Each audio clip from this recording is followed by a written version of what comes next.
देवेंद्र फडणवीसला फार अहंकार झाला। या महानगरपालिका निवडणुकांमध्ये देवेंद्र फडणवीसला असं वाटतं की महायुती जिंकणार, पण महायुती सोडून इंडिव्हिज्युअल लढताना आता एकनाथ शिंदेच आहे। आणि एकनाथ शिंदेंचं म्हणणं आहे की हा जो काही रावणाचा अहंकार आहे, भाजपाचा अहंकार आहे, तो अहंकार माती मोल होणार आहे। काय म्हटलं एकनाथ शिंदे पुढे बघाच। चॅनलला सबस्क्राईब करून ठेवा, लाईक करायला मुळीच विसरू नका।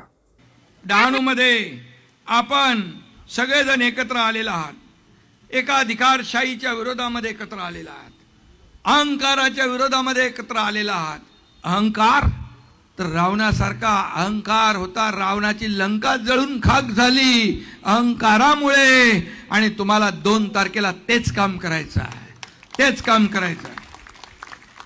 आणि म्हणून जे भ्रष्टाचार संपवायचा आहे, या ठिकाणी विकासाला आणायचं आहे। डहाणू तर तुमच्यासाठी सोपं आहे। तुम्ही एकदा ठरवलं की कोणीही आला तरी सुद्धा तो आपला विजय रोखू शकत नाही। आपला विजय पक्का आहे। फक्त सगळ्यांनी मिळून डोळ्यात तेल घालून आपल्याला काम करायचं, एवढंच मी आपल्याला सांगतो।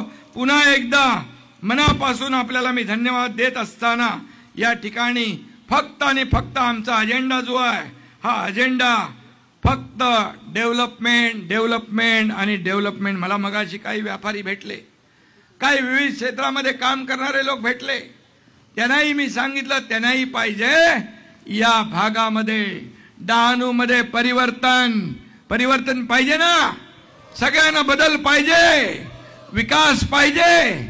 मग सगळ्यांनी हात वर करून सांगा आम्हाला परिवर्तन पाहिजे। ही परिवर्तनाची नांदी या डहाणूमध्ये सुरू झालेली आहे।